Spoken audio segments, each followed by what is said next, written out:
Hello, hello, hello. Welcome.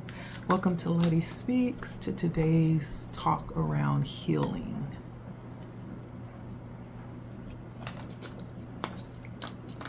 So if you have in fact been following my healing journey, the journey of a healer, then you know how I've been tapping into different little things on my journey. I've invited you on this revitalizing the chakras. I do work with my chakra energies as often as I am able. And initially it was very healing, but there is what we call revitalizing. That means revisiting. And so for those that already are tapped in, you may know kind of what that entails, how the chakras taps into certain parts of the body, our mental being, our spiritual being, our physical being. And there's so many different layers. Like one layer of the 7 chakras actually is an opening. It's a gateway to a whole nother layer, which is a gateway to a whole nother layer, and a whole nother layer. It goes on and on and on, even to earth chakras. There's chakras in the earth, and I would even venture to say there's chakras in the cosmos as well. There's so many different layers. It's never ending. It actually connects to everything. And so it has been very beneficial because it's allowed me to tap into different parts of myself and opening up exploration around those parts and understanding myself more. And so I revisited, I have worked through part of revitalizing the root, and then I moved ahead to sacral, and something told me to go back and just revisit the root again. And so I got to thinking about one of the questions around the root chakra. For the root, we're usually talking about, the energy around, feeling. This is the base of our energy center, the very first chakra, which lies down in the, down in our, for women, it would be considered the reproductive, it's down at the base of our spine. So it's down in that area, in the lower torso area. And so this is the very first energy center. This energy center deals with things like feeling safe. It deals with things like earth energy, feeling grounded and balanced and stable. It's dealing with material things, things around our basic survival, basic needs, and the tendencies around self-preservation, right? It's very, I want to say very innate carnal type energy, and it's really associated with the period of time between 0 and 7. This is around the time where we're really developing this energy center, one of the most crucial times, right? But it's also a time where we learn to really care and connect, and this is where our love for ourself begins. And so I was tapping back into this particular center, going back again to revisit it. And as you know, there's a couple of times on here where I actually openly shared a couple of the questions that was designed, that we're supposed to do a deep dive in to take a closer look at that energy center for ourselves, and kind of how that developed, like how, we kind of develop the energies for that particular energy center, like what type of things are happening at this period in our lifetime, and was it healthy? Was it unhealthy? Was it something that was beneficial, helped us to grow this strong root center, or was it something that was lacking, and that didn't get fulfilled, or there was something that, didn't get addressed? It helps us to deep dive into all of those things to discover why things may feel the way they do right now, or what type of condition our root center is in and why that may be. And so one of the questions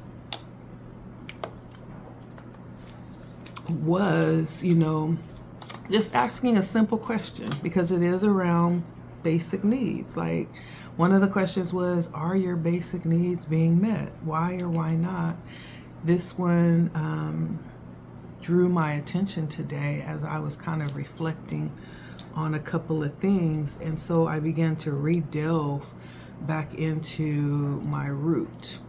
And in answering this question, I really do feel like there were, if you watched my questions for this particular revitalization for the root, you find that there was some, as I expressed, there was some blanks that I have with the time that this particular energy system was being cultivated. Like, I have some blanks because I don't really remember.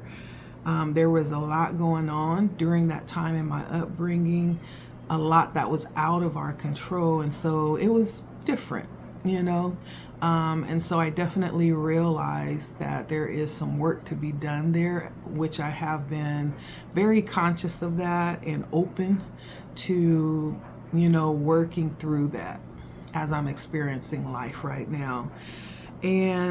But as I asked that question, are my basic needs being met? For the most part, I have to say yes. I don't need for anything right now. Physically, spiritually, financially, emotionally, all of those answers, I would definitely, hands down, have to say yes. As I think today, I'm like, wow, like, I really don't have a need. I can't think of anything that I need, that I can't go get, or that hasn't been taken care of in this moment. Now, as I delved into this, I got down to the last bit of expressing all of this gratitude for everything that I need. And then I started to go a little deeper, and I'm like, yeah, and everything is met. And then I began to talk about my desires, right? And so though everything is aligned and I feel very content in this moment, one of the things that I do desire is someone that aligns with me, companionship, a mate, but not just any mate, right? This is high level mate, right? It's someone that aligns with me and where I'm going. And so I began to express this. This starts to pour out as I'm expressing my gratitude for, not having anything that I need at this moment. And as I'm expressing my desire for a mate, one of the things that I truly am grateful for is that there are so many ways that I have discovered ways to take care of myself and to pour into myself. And though I'm waiting for this particular need to be met, there's so many ways that I can meet that emotional need within myself. Like finding things that I enjoy doing, things that I'm passionate about. Those are the things that I've learned about myself and I've discovered gives me that same sense of fulfillment that a mate would, essentially. And those are ways that I can meet that fulfillment. And so still and yet, I don't necessarily see that as an unmet need, but I see that as something that I desire. Not a need, it's a want. Because there are so many ways that I can still and yet live a full life. live an exciting life, live an open and ever evolving life within myself. There's so many other ways that I can do that and fulfill that feeling. And as I was expressing even the gratitude with that, one of the things that did come up now is that sometimes I do get this, sometimes I'll run across situations where I do desire to feel a little bit more protected. And when I say that, I mean, there's been situations in my life. Now, let me just say that I don't feel like I'm the average woman, okay? I do realize that I have a very strong presence about me. Let me say that. I'm not somebody that you will easily forget when you run into. I realize that. And that may in part be because depending on the energy that I'm in at any moment in time, I have a way of carrying my feminine energy. I also have a way of carrying my masculine energy, right? And so for those of us that understand energy, we understand that we all carry both masculine and feminine energy, right? And there's a balance there. And depending on how we decide to move forward, how we decide to handle situations, how we decide to tackle our problems, or, depending on how we decide to move, that usually determines whether or not we're moving in our feminine or our masculine energy. Well, for me, because I have learned, I've had a different upbringing, probably not different than most, but speaking specifically about mine, my upbringing, I have lived in my masculine energy. As I'm thinking back to this, and it's leading me into this is something, a aha moment that I've had. I have lived in my masculine energy pretty much for most of my life. For most of my life, I have adapted this strong, protective shield, right? And carrying myself in a way that's very protected, very resilient, very independent, very self-sustaining, self-preserving. And it's because of my upbringing. It's because of the situations that I've grown up in. I've always had to be in protective mode of myself. Because of that, I realize that I have grown up most of my life in masculine energy. And it was cultivated during this time, 0 to 7. I learned that I have to protect myself. Now, through life, as I look, I've carried that attitude. I've carried that energy as well. I'm thinking even in times where I've been in connections, and I have been married before. I'm no longer married. But even in that marriage, masculine energy, which is very interesting because it brings me to a whole nother discussion about the fact that as a Black woman, and I know not everybody will be able to relate to this because not everybody's Black and not everybody's a woman and not everybody grew up, under the certain circumstances that I grew up under, but I'm just talking about my situation. However, I do feel like there's going to be a large group of people that will identify with what I'm saying if they're actually running across this video. And just to explain why I have said mostly colored women, right? It's, I guess, number one, because I'm speaking from my own experience. And then number two, I say that because I'm speaking for a people, for the majority. There's been such a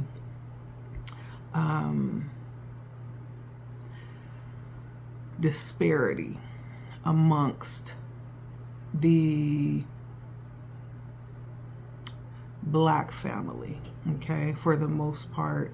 And even in cases where you would have someone that is non-Black, that doesn't necessarily have the equal when they're raising kids or raising a family, you may not necessarily have the equal there to raise the family or the male in the home. There's always a greater chance that you'll find that they have the support in past generations. If it's not the father, it's the grandfather or the, you know, the great grandfather, and it's less likely, right, that even going back 4, 5 generations, there's the absence of a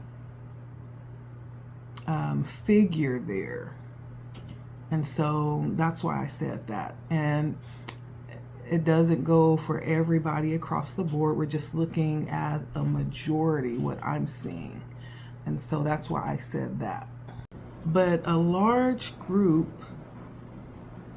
of women, and it doesn't only have to be for Black women. You may identify with this and you're not Black. If you do, you do. Have a very heavy masculine energy that we have grown to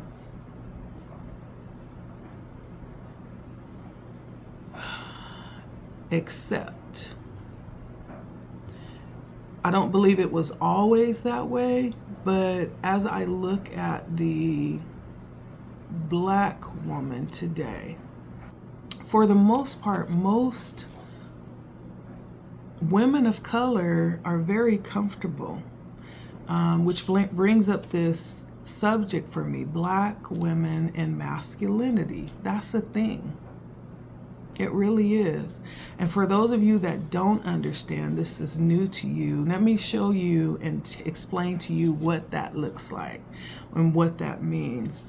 A Black woman and masculinity would mean someone who has raised the family, right? And so I come from that. I come from a family where there's not a lot. I didn't say there's none.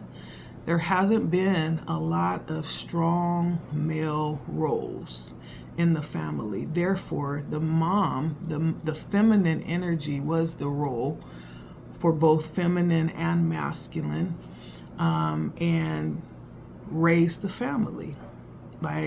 And that's not so much out of place, because we do have what we call the matriarchal structure, which means that the mother is the backbone. She is, but she also has a place. And it's not both of those. She can operate in both of those, but usually it's not both of those. One of those would need to be her primary position, not operating fully in both of those, right?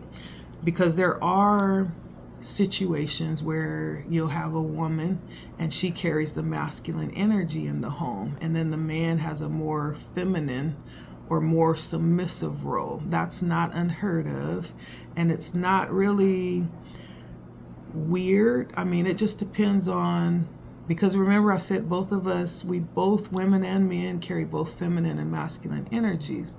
It just depends on what works for that situation, right?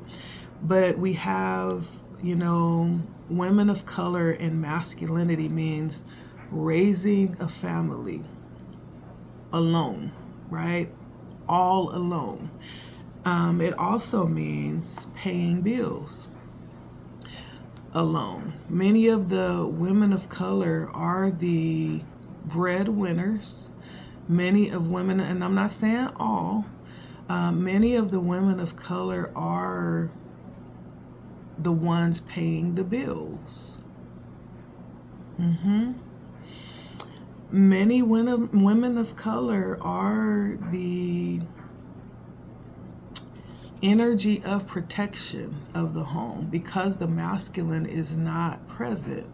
And so many of the women of color are stepping in this role also of protecting the family. Not only that, but doing everything, right? Whereas this masculine energy is the energy of doing.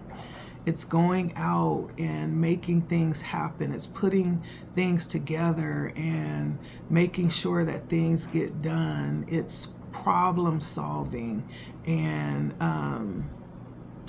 troubleshooting. It's, you know, going out and doing, whereas the feminine energy is sitting back and allowing things to be done. It's the nurturing energy. It's the energy that keeps the structure together, like the backbone, right? And so, but what I have found, especially in my situation and my story, and a lot of places where I look,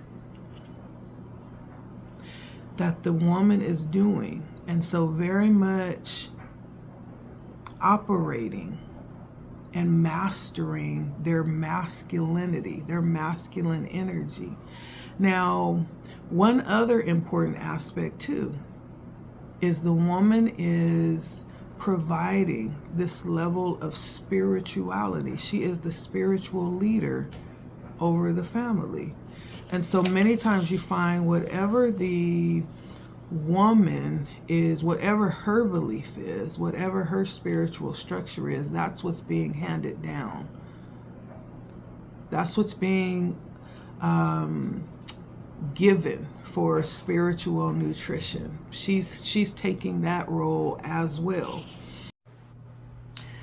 And I notice in spiritual places, for instance, like in church, when we talk about the woman being the spiritual leader of the families right now, even in church, I notice there's the lack of the male presence in many of the African American churches. It's the women who actually lead because of the strong presence, even though I know there is this paternalistic structure, right? But it's the woman who's leading, right? That's the majority there. And so that's who's actually leading, even though there's the pretense of this male head, right? It's the woman who's leading because that's who's present. That's the majority of the presence. And so even in,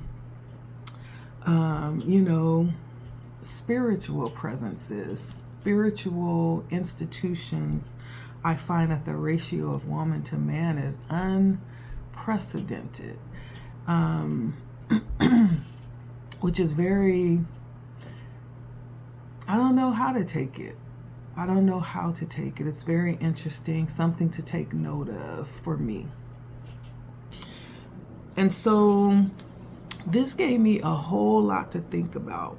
It gave me a whole lot to think about. And so it brought me back. The reason why I brought that up is because one of the things that I was thinking about was how I do desire at one point in my life, before I pass on, I do want to enjoy a high vibing connection with someone that is on my level, you know, or higher, you know. But one of the things that this discussion within myself brought up is that sometimes, you know, there has been situations where I have felt a lack of protection, being that I am the protector, right? I felt a lack of protection. And unfortunately, I have come across men, right, who actually have some type of inferiority complex within themselves. And there's been like a level of confrontation with these masculine energies, whereas maybe there was some misalignment or disagreement with something, and they went out of their way to flex in a way where they thought that they would intimidate me, right? And this gave me something to think about, because if there was anything that I felt like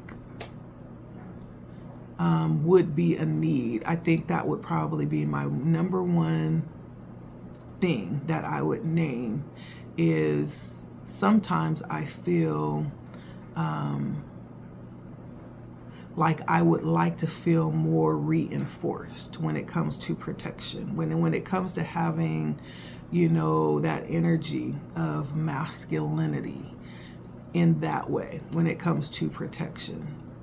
And I think it speaks also to the insensitivity in our society in today's world, because in those situations where there was that clash or that disagreement or whatever happened, it's been like maybe a few times where I've done that, and I do recognize that I do have a strong masculine energy that I carry, and I don't know if that's been intimidating, but it seems like to me, just from the fact of a man being a man, there would automatically be like a level of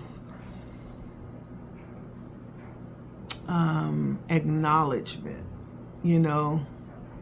It's like, okay, I'm a man, you're a woman. I know that. I'm not going to try to challenge you in that way, because naturally I already know, you know, that I'm a man. But instead of that, there was this very blatant expression of wanting that to be felt, or wanting a certain fear. I'm not sure what it was that was desired in those situations, but I do know that it was rooted in insecurity. It had to be, you know. And so that would be the one thing that I would say. I do desire to have a presence of masculinity to feel a little bit more secure and a stronger protection for myself.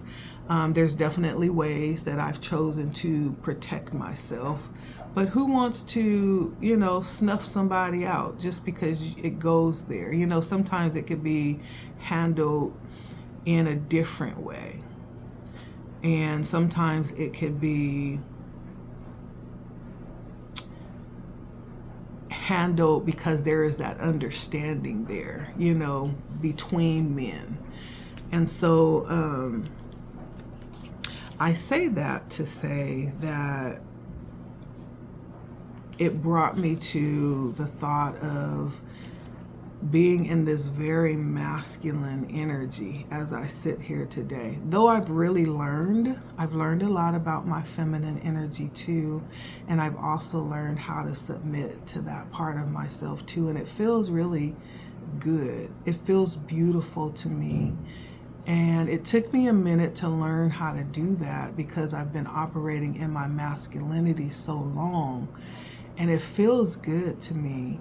And also I bring this up because it would feel really nice to live in a world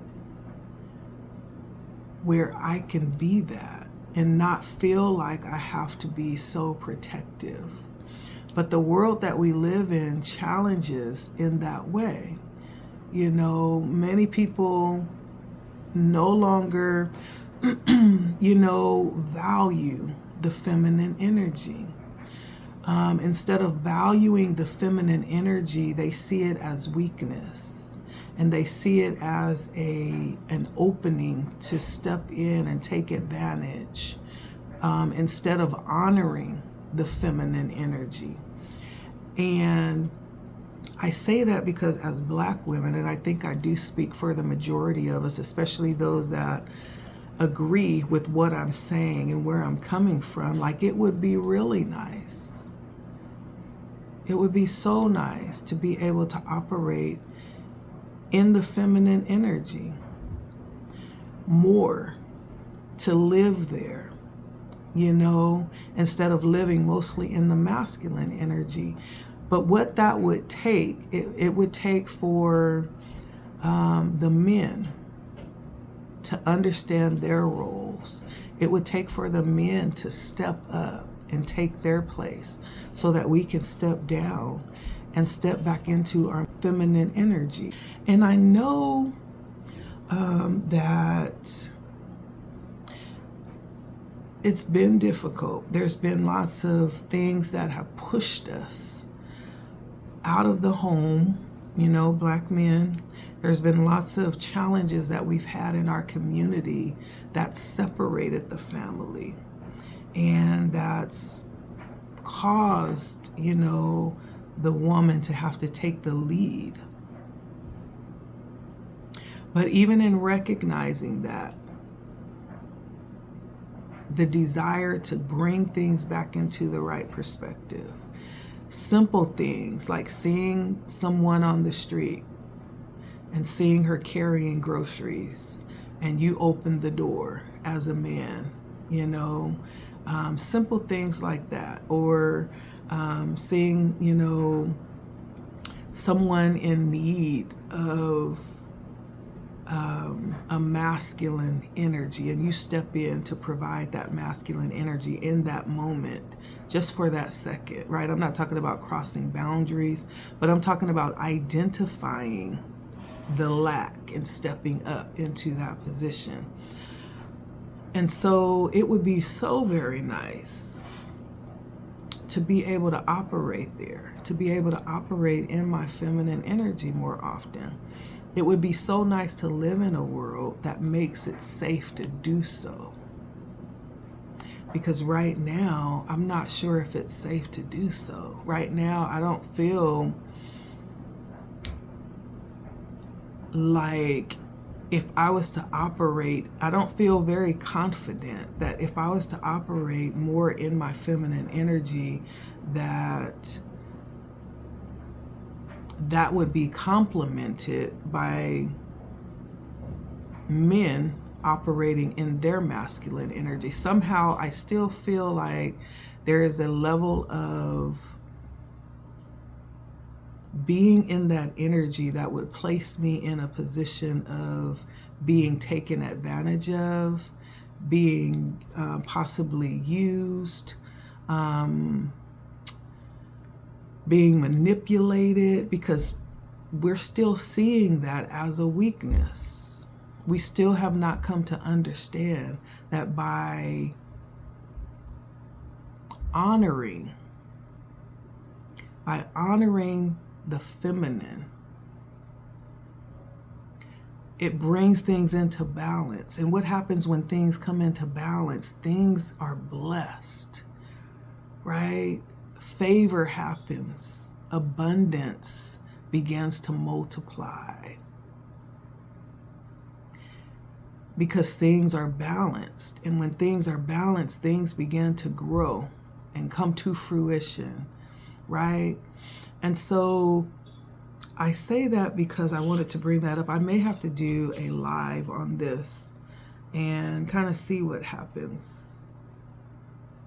I think I may do that. And just put that out there. Operating in the feminine energy, the Black woman, because it would be nice to be able to do that. That's just my thing. That's just something like a side note from these exercises that I am doing through my journey of healing and my desire, my need. One of the things that I need is to be able to operate more in my feminine energy, but not feel like a lamb before the slaughter in doing that. That's what I need. That's what I need. And I think overall for me, this is definitely worthy of having the conversation and going into this personal healing